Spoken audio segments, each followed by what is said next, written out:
మరోవైపు తెలంగాణ బడ్జెట్లో బీసీలకు పెద్దపీట వేయడం పట్ల బీసీ సంక్షేమ సంఘం జాతీయ అధ్యక్షుడు వెంకన్నగౌడ్ హర్షం వ్యక్తం చేశారు.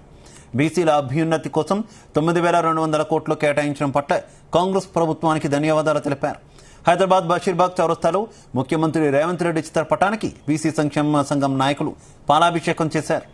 రైతులకు 2 లక్షల రుణమాఫీ అనేది చరిత్రాత్మక నిర్ణయమన్నారు. దీనివల్ల 60% మంది బీసీ రైతులు లబ్ధి పొందుతున్నారన్నారు. గతంలో బీఆర్ఎస్ ప్రభుత్వం 6,000 కోట్లు కేటాయించి ₹1 కూడా ఖర్చు పెట్టలేదని విమర్శించారు. కాంగ్రెస్ ప్రభుత్వం తొలి బడ్జెట్లోనే ఎన్నడూ లేని విధంగా 9,200 కోట్లు కేటాయించిందని, బీసీల పక్షపాతి ప్రభుత్వంగా కాంగ్రెస్ ప్రభుత్వం నిలుస్తోందన్నారు. ఎన్నికల మేనిఫెస్టోలో పెట్టిన విధంగా కులగణన చట్టబద్ధత కోసం కాంగ్రెస్ ప్రభుత్వం కృషి చేయాలని విజ్ఞప్తి చేశారు.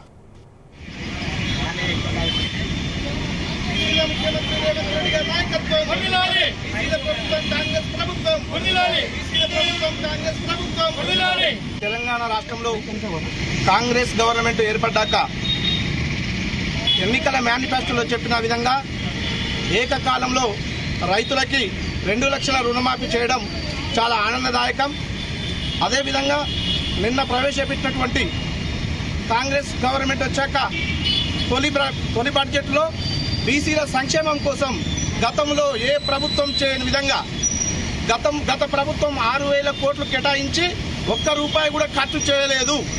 ఇప్పుడు రేవంత్ రెడ్డి గారి ప్రభుత్వం బీసీల సంక్షేమం కోసం 9,200 కోట్లు కేటాయించి బీసీలను అభివృద్ధి పథంలోకి తీసుకుపోవడానికి కృషి చేస్తున్నారు. ఈ యొక్క ప్రభుత్వం బీసీల ప్రభుత్వం.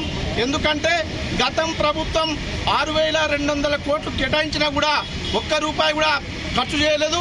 ఎంబీసీల కోసం 1,000 కోట్లు ప్రవేశపెట్టి ₹1 కూడా ఖర్చు పెట్టని చరిత్ర గత టీఆర్ఎస్ ప్రభుత్వంది. అదేవిధంగా